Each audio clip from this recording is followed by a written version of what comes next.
Hello viewers, again this is Rupesh sir from Pratibha Coaching Classes, and today I am going to upload my second video, and this video is related with class 8 and 9.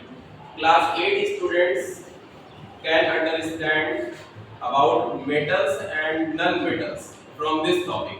Class 8 के जो बच्चे हैं वो metals और non metals के बारे में इस टॉपिक से समझ पाएंगे, because in metal and non metal chapter हम लोग को ये पहले जानना है कि मेटल्स के क्या प्रॉपर्टीज हैं, नॉन मेटल्स के क्या प्रॉपर्टीज हैं। तो मेटल्स के जो कुछ प्रॉपर्टीज हैं उसमें से एक प्रॉपर्टी उसका है that metals are electropositive in nature. Metals जो होते हैं वो इलेक्ट्रोपॉजिटिव होते हैं and non metals are electronegative in nature. And class 9 students can understand the most important electronic configuration, electronic configuration, and in this electronic configuration we can understand that how electrons are distributed in each cells. Electronic configuration में हम लोग को ये समझ में आता है कि हम लोग इलेक्ट्रॉन्स जो होते हैं एक एटम के अंदर वो कैसे डिस्ट्रीब्यूट होते हैं सेल्स या ऑर्बिट्स के अंदर। Okay, so let's start and understand from this topic. So electronic configuration. Electronic configuration. What is the meaning of electronic configuration? Distribution of electrons in the energy shells or orbits of an atom. Distribution means बंटवारा या बांटना। तो electrons को बांटना, electrons को जब हम लोग बांटते हैं किस चीज में, orbits में या energy shell में, उसे ही हम लोग कहते हैं electronic configuration. From what diagram you can understand about energy shell or orbit. Suppose this is an atom, ये एक atom है, and one more very important point to remember that the shape of an atom is spherical.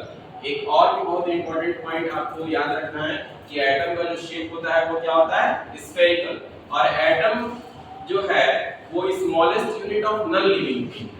Atom क्या है? Smallest unit of non-living thing. मतलब जितने भी non living things हैं उसके सबसे छोटी जो इकाई है, सबसे छोटा चीज वो जिससे बना हुआ है वो क्या है? एटम। और एक एटम के अंदर कितनी चीजें होती हैं? एक एटम के अंदर 3 इंपॉर्टेंट पार्टिकल्स हैं, दैट इज कॉल्ड एज सब एटॉमिक पार्टिकल्स। एटम तो सबसे छोटा नॉन लिविंग थिंग्स का चीज है ही, बट एटम्स के अंदर भी कुछ ऐसे हैं जो एटम से भी छोटे हो जाएंगे। मतलब I mean to say that atoms are also made up of 3 subatomic particles. Okay, so वो subatomic particles atoms के क्या है? Electron, proton and neutron. Electrons are having negative charge, that is minus charge.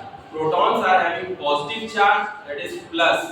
जितने भी protons होते हैं उसमें plus charge होता है, जितने भी इलेक्ट्रॉन्स होते हैं उसमें माइनस होता है, और जो न्यूट्रॉन्स हैं वो न्यूट्रल होते हैं, उसमें कोई भी चार्ज नहीं है, ना तो प्लस ना तो माइनस।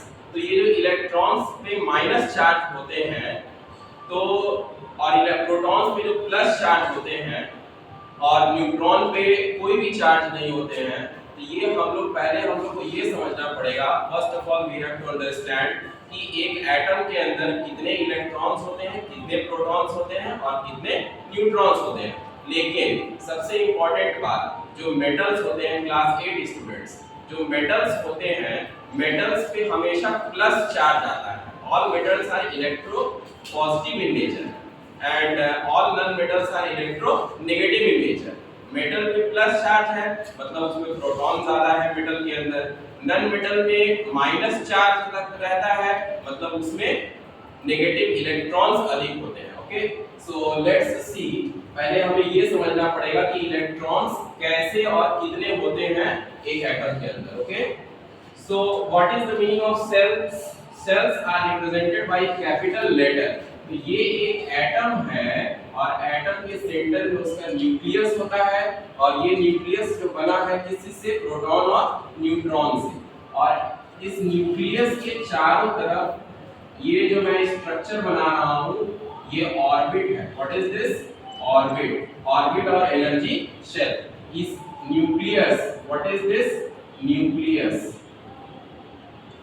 और न्यूक्लियस किस से बना है? प्रोटॉन और न्यूट्रॉन से बना हुआ है। और ये जो चारों तरफ ऑर्बिट है, इस ऑर्बिट में इलेक्ट्रॉन्स क्या करते हैं? रिवॉल्व करते हैं। जैसे आपने देखा सोलर सिस्टम में सेंटर में होता है क्या, सन, और चारों तरफ ऑर्बिट में क्या रिवॉल्व करते हैं, प्लैनेट्स। सिमिलरली उसी तरह से एक एटम के अंदर सेंटर में उसका न्यूक्लियस होता है और वो न्यूक्लियस प्रोटॉन और न्यूट्रॉन से बना हुआ है और उसके चारों तरफ ऑर्बिट होते हैं और उस ऑर्बिट में क्या रिवॉल्व करते हैं, इलेक्ट्रॉन्स रिवॉल्व करते हैं। तो हम लोग ये पता करना है हम लोगों को कि एटम के अंदर कितने इलेक्ट्रॉन्स है सबसे पहले। ओके, सो कितने इलेक्ट्रॉन्स हैं और कौन से ऑर्बिट में कितने कितने इलेक्ट्रॉन्स होते हैं। ओके, तो ये जो सेल्स होते हैं, सेल्स या orbit, orbit is also called as energy shell. Shells are represented by capital alphabet K L M N and further K L M N O P Q R. So what is the formula to find the number of electrons distributed in each shell? आखिर formula क्या है electrons, जो ये shells में जो electrons distribute होते हैं, बटे होते हैं, there is one formula to find the number of cells. What is the formula? The formula is 2n square. What is the formula? 2n square. इस फॉर्मूला से हमें ये पता चल पाएगा कि एक एटम के अंदर जो शेल है या ऑर्बिट है, उस शेल या ऑर्बिट में कितने इलेक्ट्रॉन्स हैं। Okay, so this K is the first orbit, this L is the second, M is the third orbit, okay, and N is the fourth orbit. पहले ऑर्बिट को हम लोगों ने K से लिखा, डिनोट किया, सेकंड ऑर्बिट को L से, थर्ड ऑर्बिट को M से और फोर्थ ऑर्बिट को N से हमने डिनोट किया। Okay, so formula is 2n square. What is the meaning of n in this formula? n का मतलब होता है number of shell, number of shell.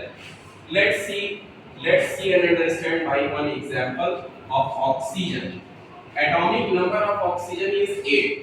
मैंने एक और वीडियो अपलोड किया है पहले और उसमें मैंने बताया था कि 1 से 20 एलिमेंट्स तक के एटॉमिक नंबर कैसे हम लोग को याद रखना है।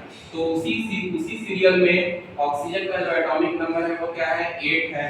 तो जितने एटॉमिक नंबर होते हैं किसी भी एलिमेंट के, जितने भी एटॉमिक नंबर होते हैं उतना ही उस एटम के अंदर प्रोटॉन होता है और उतना ही क्या होता है, इलेक्ट्रॉन।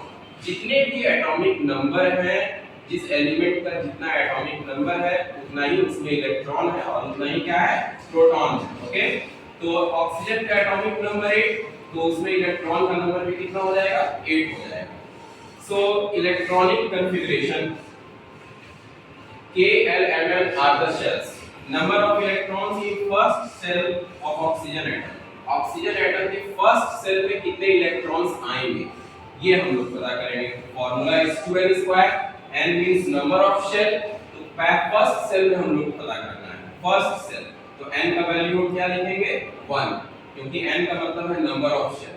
तो फर्स्ट सेल n हो जाएगा वैल्यू 1 और ये 2 मल्टीप्लाई 1 का स्क्वायर कर देंगे, तो 1 का square is 1 and 2 1s are 2।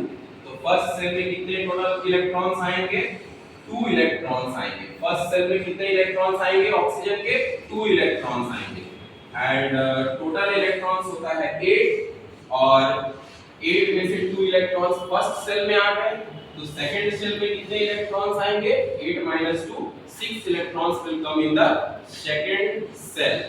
Okay, so now अब जो है इसके आगे का जो भी टॉपिक्स है वो मैं अब नेक्स्ट वीडियो में अपलोड करने वाला हूँ। Thank you, bye bye.